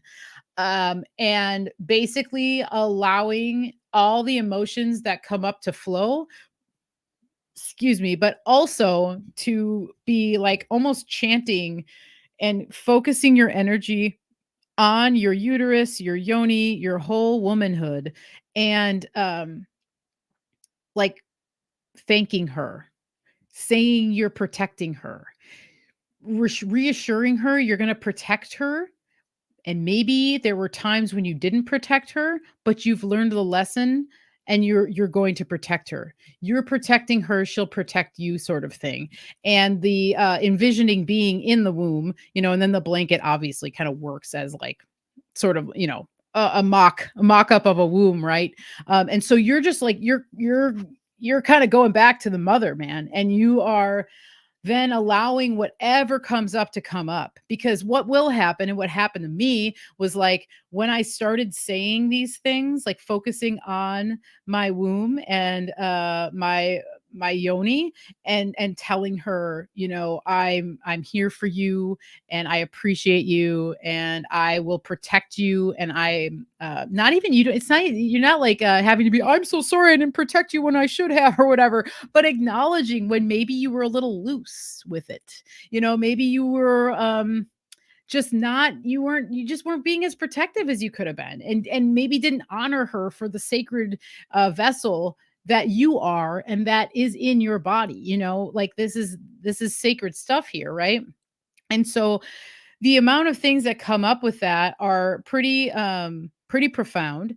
And but you have to just allow it to happen. If you feel like you have to yell, if you're I don't really promote like the whole like yelling therapies and stuff like that, but I definitely will always promote crying if you feel like it's needed. And so we just never know what emotions are going to come up when we do sorts of practices like this. And that's a really great one. So Susan Weed, New Menopausal Years, The Wise Woman Way, great book. That meditation's in this book. It's also on her website. Her website's really ancient, it's not very updated, but that womb healing, the womb meditation is in there. So that's wonderful. Forgiveness is a really big thing. This goes along with the guilt and shame kind of stuff that we were talking about, the emotions that can come up, and then the plants we talked about that can really help you release that. Sacred space, sacred sex. This is a thing. I'm not going to go too deep into it because I really don't like to I mean, everybody has their own opinion on sex and how it should be used. And in today's day and age, you've got not Tinder, or is it Tinder? I don't even know. All these dating apps, you have Grinder, you've got all this stuff where people, it's like the hookup culture or whatever.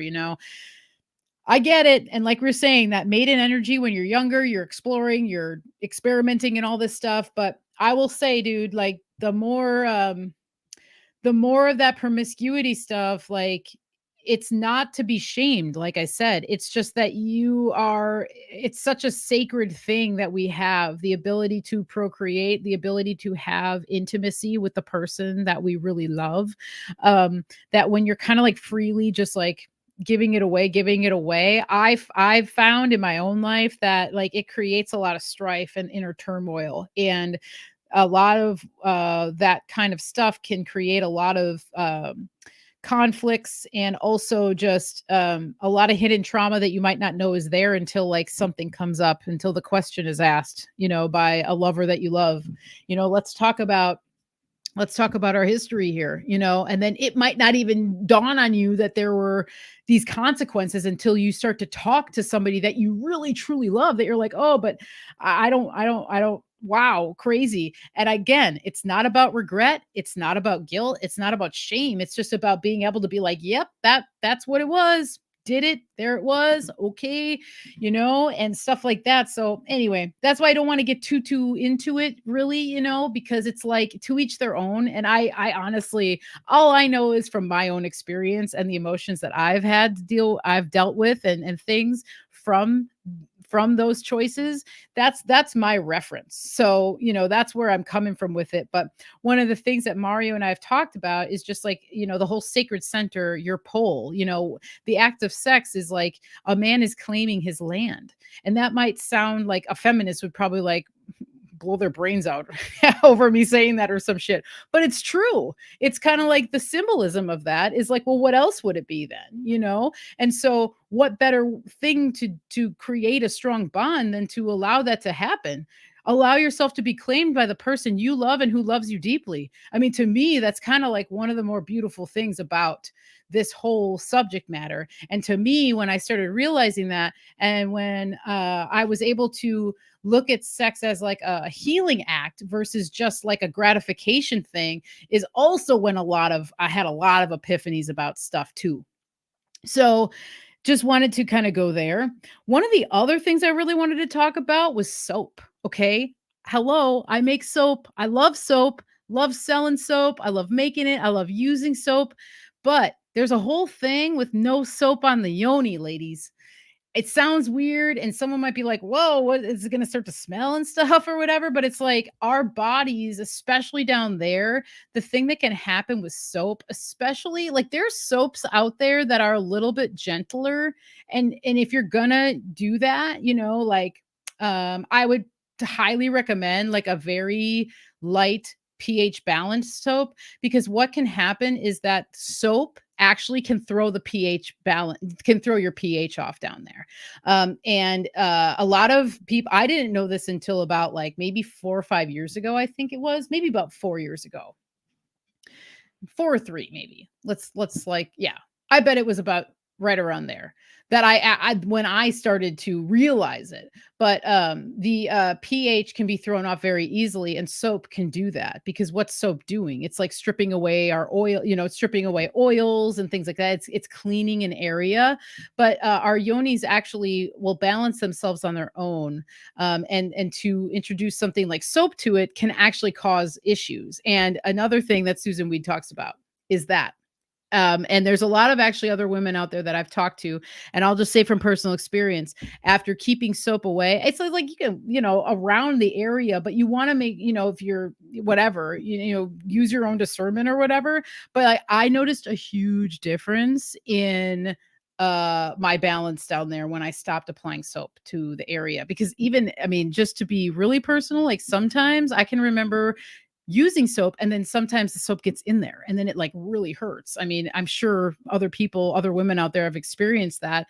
And then it's just like, and then you're rinsing it out, whatever. It's like, well, you're probably going to throw off some balance, and it's like one time or whatever, it's not going to do that or whatever. But anyway, just wanted to throw that tidbit out there for people who haven't maybe heard of that. That's something too to keep in mind. And then you can go down the whole route of like douching and stuff, which I know like some people like do that, and I think there's reasons for it, or there might be times when you may have to or something. But I think like doing it on a regular basis can actually do more harm than good. Susan Weed actually talks about that kind of stuff too, of like if you were to have like a yeast problem going on and you're douching, you can actually like push the yeast, unbalanced yeast, further up and stuff like that, and so it can create some other problems. So something to be aware of on that one. And as promised, I wanted to show you, and I also have some book recommendations for you guys too. And then I want to go through the chat and see if anybody has questions. So if you guys have questions, feel free. I'm sure people threw some up while I was talking. And I do see Jenny G maybe has a question, but I'm not sure. But either way, if you don't, it's cool too. So I wanted to show you this beautiful cervix project. Let's see if we can get it without a glare. Okay, so the Beautiful Cervix Project is all about, it's like 2 or 3 women that got together and were like, hey, I've never seen my cervix. Why don't women see their cervix more? Obviously it's where it is. So it's not like something you could just look at, willy-nilly in the mirror or whatever. But they were like, they wanted to put together packages so that women can safely check out their cervixes at home, and you're basically kind of giving yourself it's a cervical self exam. Now, I'm not saying that this should take the place for a professional who really knows like what they're looking at. If there's something going on that's like serious, there's a place and time for intervention by a professional. There really is. And I really don't pass judgment on people. If they choose whatever they choose to do it. But this is really for demystifying the mystery of what it is. And so it's a great little kit, and it comes with a mirror. as I described earlier. So a mirror that's like this. So for people who tuned in the beginning and maybe weren't here in the beginning, I talked about how, if you don't want to do the self exam, which is totally fine. I totally get it. Maybe bring yourself a mirror like this to the gynecologist when you go the next time and literally ask her or him, "Hey, I have a mirror. Do you mind if you can like show me, allow me to see the cervix?" I would think most doctors would do that for you, but I don't know. I've never done that because I have this kit. But so it comes with a mirror. It also comes with the scapula. It's just a plastic one. You can order these online, like on Amazon. Even you can get metal ones, you can get plastic ones. So comes with that, which is awesome. There's kind of a learning curve to use this if you've never used one. I'm not going to like go into like a super detailed thing, but ladies, how we go. All right. So it opens and then you can release it. And then when it's open, while it's open like this is when you're going to be able to view yourself. And so, you'd be in front of a mirror. You can be in front of a mirror or you can use this mirror to do that, to be able to see. This kit also comes with a little tiny cute flashlight, because you probably will want to flash the flashlight at the mirror, to get some light in there. And that's really helpful. So just it comes with the flashlight. It does come with some like water-based lube, which I didn't use. I just use coconut oil because I don't know. I mean, I don't really like lubes in general. And so but it comes with like 2 packets of that. But you can just use coconut oil, just you can slather this thing with coconut oil and get yourself nice and relaxed, have some tea before, take a bath. That's kind of my preferred method, is taking a bath first, getting very relaxed, um, you know, and get ready and then demystify yourself, man. Because I'll say, dude, when I did it for the first time, I was nervous. I was totally nervous. And I remember telling one of my good friends, my good friend Debbie, shout out Debbie, haven't talked to you in a while, but if you're listening, shout out to Debbie. I remember doing this and I saw her like, a couple days after or whatever. And her and I were just sitting there and I was like, I looked at my cervix yesterday. And she was like, wait, what? And I was like, I totally got this kit. And I looked at my cervix and it was really awesome, actually. I said, but I was intimidated. I was kind of scared to do it. And I didn't know what I was going to see. And then I was looking at it and I'm like, okay, is that normal? I don't know, or whatever, and what am I looking at, sort of thing. But to see it, it was like, whoa, it was one of those moments where you're like tripping on mushrooms and you're like, whoa, this is what the world is, or whatever. That's what it felt like to me. So, I always recommend this to women as a healing act, as just an act to get to know your body better, to connect a little bit better, to understand like what's going on down there and what it actually looks like. And the woman that brought this practice to my attention was Susan Weed. So Susan Weed talks about doing the self exams and not being afraid to look at yourself and see what's inside. And she actually used to host. She used to do it in like small groups. She would show women how to do it, and that's, I don't think I would want to be doing it in a room full of other women, or even if it was a small group. That's not my cup of tea. But she's a little more on the liberal side with that kind of stuff, so she would have, a very intimate group of maybe 3 people or something, and she would show someone how to do it or whatever. That's not what I would want to do, but she is the first person, or first herbalist that I've ever heard talk about doing a self exam like that. And even just like her talking about like just touching your cervix and being comfortable with where it is in your body and feeling it and knowing that like this is part of you. This is no different than touching your wrist. I mean, really, it's different because obviously it's of what it is, but in terms of just like being comfortable enough to be okay like touching yourself. It's like when the first time you use a deodorant that you have to apply with your fingers. That freaks out people sometimes because they don't want to touch themselves or it's gross or whatever. And it's like, I feel like part of the programming here is that we're like we're gross beings that stink and this and that. And yeah, do we stink sometimes? Yeah. But if we're taking care of ourselves, we typically don't smell that much, And if we're in tune with what's going on, we typically aren't as scared to, do these things. So, okay, we have another Susan Weed book, which, if out of all four of the books that I'm going to show you, if you can only afford one or you only want to buy one, buy this one. This is called Down There: Sexual and Reproductive Health the Wise Woman Way.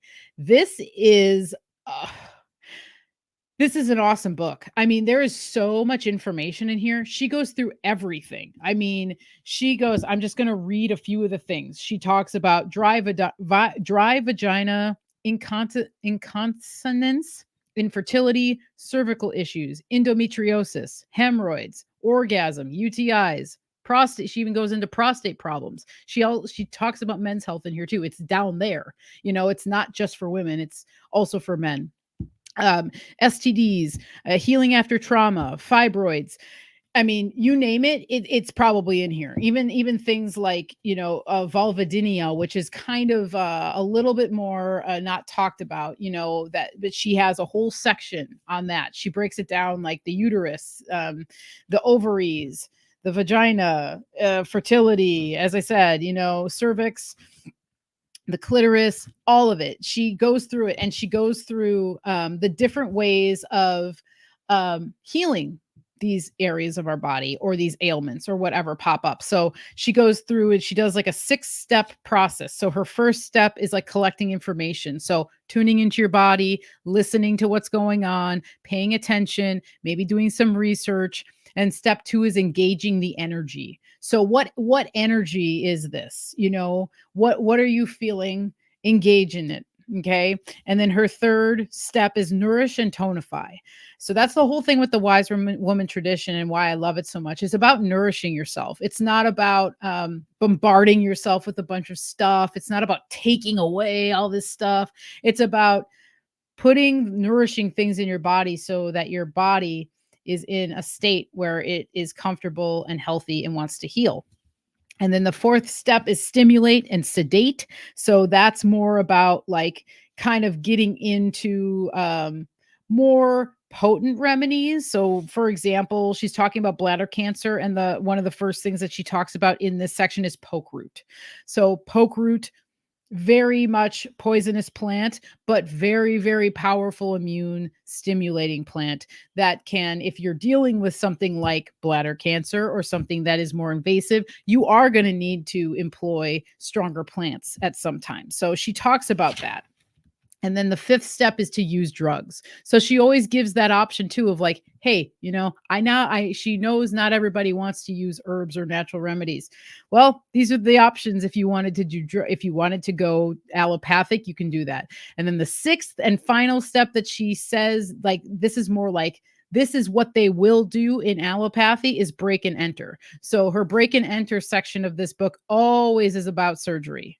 And we know, people who know, the moment you let them cut you, you're in their jaws a little bit. And and it's not to say, like I said, no judgment. Some people have had to have surgeries in order to save their lives. So I totally get it. But if they're offering you unnecessary procedures that require cutting and burning and snipping and stuff, and you're not even sure what is going on, that's when real problems can really arise. So she goes through like what they would do in the case of whatever ailment it is. So what would the allopathy scientific tradition do? What would they do here? So she goes through that. So just got to say, that is the book, Down There: Sexual and Reproductive Health the Wise Woman Way, Susan S. Weed. That's a great one. This book was gifted to me by a dear friend, Miss Andy Crone. What's up, Miss Crone, if you're out there? This is Herbal Healing Secrets for Women, Safe Natural Remedies for 40+ women over 40. This is a good one. There's a few things in here that I don't 100% agree on, like her take on what was it? I can't remember now. I had it in my head. Anyway, just like anything, don't throw the baby out with the bathwater, because there's plenty of freaking wonderful, wonderful information in this book. But there was one thing that I can't remember what it was. I think it's about fibroids. Um, and what she thinks causes it or something like that. And it's Susan Weed like debunks a lot of things that um Susan Weed debunks a lot of stuff. And so anyway, but this one is a good one. And she goes through like remedies that you can make for yourself or take, and kind of like the things that are kind of hidden from us, the remedies that are hidden from us about specific things just according to a woman's body and going through menopause and your changes and menstruation and what have you. So that's a good one. Herbal Healing Secrets for Women. This the fourth and final book is Herbal Recipes for Vibrant Health by Rosemary Gladstar. So this isn't necessarily like just focused on women's health. This is focused on herbal recipes. And Rosemary Gladstar, for those who don't know, she is like the mainstream herbalism community refers to her as like the godmother of herbalism. She's kind of one of the first. She's a pioneer. She's a pioneer in the mainstream herbal community. She's been around a really long time. She has really great information, as many of these herbalists do. But this book in particular, I'll just go here. Okay. So we have herbal remedies for common childhood ailments. So she goes through syrups and teas. And what else does she have? Tea, what to use for teething, how to make herbal popsicles for your child, colic, clove oil, avoiding irritating foods. But this book here, it's just wonderful because there's so many great recipes in here. So it's like a kitchen herbal book, I would say. You could keep this in your kitchen kind of thing. Like she has bay rum, aftershave, and astringent. So all these little great, more than little, just great recipes in general, that are wonderful. And then the whole back section, she goes through some of the more common herbs that are known, like that you can fill your apothecary with. And she goes through just, what are the parts used, what are the benefits, some of the history about it, and suggested uses. Very straightforward, to the point. Great book for at any level, herbalists of any level, but specifically beginning herbalists. I find Rosemary Gladstar to be a really great introduction, because of her soft demeanor and her exquisite way of just explaining what is good, why it's good, what the plant does, where it grows. And she has this kind of like a fairy godmother sort of essence to her, I would say. So that's a really great one as well. So I think that's going to conclude this one, folks. But I do want to run through the chat and see if anybody did have questions. So again, thanks everybody for hanging out, men and women. I saw a few guys pop in. I really appreciate that too, because that's the other thing too that Mario and I have just talked about. And one of the things I noticed about Mario right away when I first even met him, before we were even dating, that he wasn't squeamish about talking about like periods and stuff. And for me, growing up and as a teenager, I was around a lot of guys that were like, ew, gross, a tampon, a pad, so I was really used to that. And I'll just never forget me, Mario, and my roommate at the time, Mike, who was Mario's really good friend that they were going to film school with. We were on our way to something. I think it was like a film premiere or something. And we were in the car, and I was like, "Hey guys, I hate to be gross or whatever, but can we stop at the gas station? Because I have to pick up some tampons." And I was like nervous to say it. And I guess in hindsight, I didn't need to tell them that I needed tampons, but I felt like I had to explain why I needed to stop at a gas station. And they were like, "Yeah, no problem, whatever." And I literally out loud was like, "Oh, cool. Okay." That was easy. And they were like, "Well, why would it have been hard?" I'm like, "Oh, dude, I'm used to men being like, oh, gross, whatever, your period." And then I remember Mario saying, like, "Why would that be gross? It like has to happen. That's like what happens to you." And I was like, "I know." And so anyway, but it was just like it was a refreshing feeling to be around a couple of men in their 20s that weren't afraid to talk about a woman having a period. And so anyway, just a little bit of that, of just like the kind of like the inherent or the programmed shame in us to think that it's gross or nasty that we bleed every month or something. So let's see. Jenny G says, my doctor offered that experience with a mirror to me. Oh, that's awesome. I'm feeling loads of appreciation for her now. That's so freaking cool. I'm glad to hear that, because yeah, I don't know what many doctors would do. I'm sure there's some that would turn their nose up. Um, Oh, that's an interesting thought, Jenny. Jenny, you're always full of interesting questions and thoughts and everything. What if our yoni forms to our mate? I like that. I just think about why we were told to wait until marriage originally. Is it so that the experience could be the most custom pleasing, efficient, electric? Yes, dude, that's a great freaking thought. I love that. I'm actually going to talk to Mario about that, because, dude, I think you're right with that. Because I mean, I've heard so many things about, like, anyone you've had sex with, like, they always are with you or whatever, and then it's like, well, I don't know. I mean, is that true? Probably. There's probably something there like that, but I would bet that it works a little bit more like what you're getting at here, and I really appreciate that and like that. So, we'll just cruise through, see what is going on. Loving the presentation. Thank you, Katrina. Thank you so much for being here. Let's see. Rose says, I got a bottle of witch hazel from Tippy Canoe Herbs, but I've only used it on my face so far. Well, now you know you can use it somewhere else. Yeah, witch hazel. Oh, witch hazel is so good. I mean, I used to use it actually. Witch hazel is a great remedy for cats. When cats, if you ever know, if you have a cat, and you see their lower lip area, sometimes cats are prone to blackheads down there around their lips, and it's known as kitty acne. And our dude Carl used to get it pretty bad, especially as he got older. He got it a lot, and I know it can be really itchy and painful for them, just like it's itchy and painful for us. But witch hazel, you can apply witch hazel onto on their lips, and actually, it like peels away the blackheads, and it really soothes everything, and it really mitigates them a lot. So yes. All right. Let's see. Any questions? Lots of love. Thank you guys. Appreciate you guys hanging out and listening. I hope that this helped people. Polymathing popped in. What's up, Lou? Just popping in to say, I love all you wonderful wisdom filled women making mushroom medicine tonight. See y'all next week. Awesome. Well, that's cool. Glad to hear from you. All righty. Oh, my Cherie was here. Awesome. And easy peasy lemon squeezy juice day. What's up? Respect Michelle for streaming on this topic. Double V necklace and shirt. So appropriate. Yeah. You're welcome. Thanks for being here. All right, y'all. I think that I'm pretty much almost to the top of the chat. Appreciate you guys. As always, if you want to stick around, I do have some credit slides for you all, for anyone who's out there listening and hanging out. All right. So next week's show, we have Lindsay Sharman of Rogue Ways. Woo! Excited for this one. I really enjoy Lindsay. Have been, known of her, tune in periodically to Rogue Ways over the last handful of years.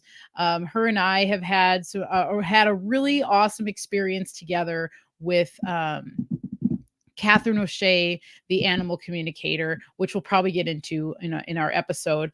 But we're going to talk to Lindsay, and I want to just learn more about Lindsay. I want to talk about her work as an author. I want to talk about her work as a podcaster. She is actually, to me, one of the, in terms of like the truther community, I feel like she's one of the OGs, really. She's been at it for a long time, and I think it's great. So we're going to get into it next week, which is already September 6th at 4 p.m. here on the Healing Home.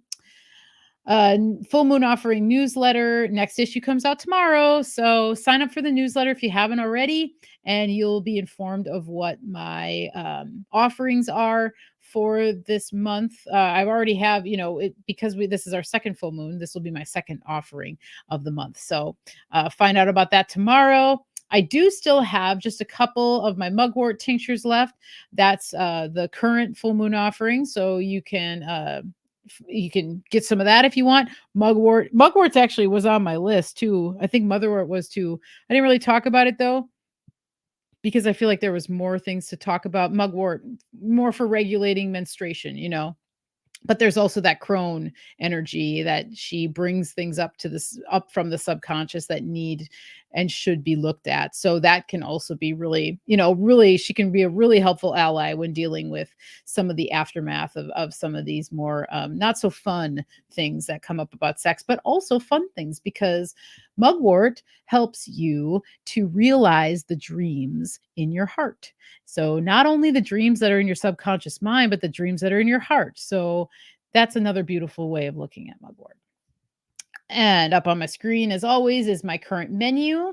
We'll so yeah, if you are watching, you can see what's up there. But if you're listening, as I said, I still got mugwort in a couple of forms: St. John's wort tincture and anointing oil set, CBD cannabis root and white willow bark salve, lavender bergamot deodorant, and I have fresh herb tinctures available of goldenrod, lemon balm, and nettle.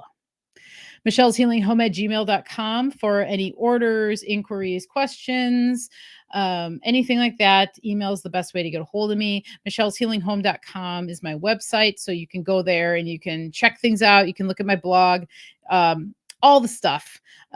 Just head to my website. We are working on updating it, so we just started kind of, brainstorming about that and getting an online store going, which I'm very excited for. And then until then, you can also call or text me 503-568-1569. Last Thursday is every other Thursday. So we are not going to be going live this Thursday, just a heads up, but we will be with you guys the following Thursday. And I feel a Woodstock episode coming on here. I think it's probably going to be Woodstock. And for that one, we're going to have a special guest, a very close friend of ours who we love so very much. He's going to join us for that one. So that'll be fun. Symbolicstudies.com for all things Mario. He's really going to be leaning into videos, folks, again. So I'm really excited for him to be coming to that conclusion. It's really exciting. So symbolicstudies.com, symbolic.studies on Instagram, and Symbolic Studies YouTube is a great place to find him. And with that, I think that's going to do it. Oh, went almost 2 hours. That's pretty good. So thanks to everybody.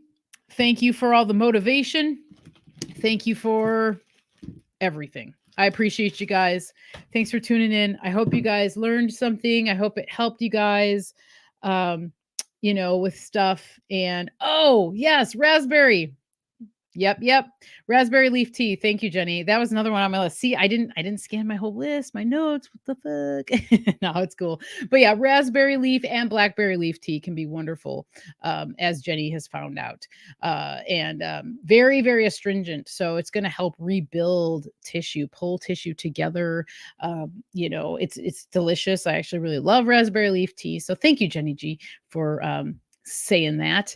And yes, thank you, ladies. You're welcome, Mel, and you're welcome, Rachel. I love you guys. And yeah, awesome. Thank you so much for being here. I appreciate it. And until next time, take care and enjoy the abundance of late summer harvest. See you later.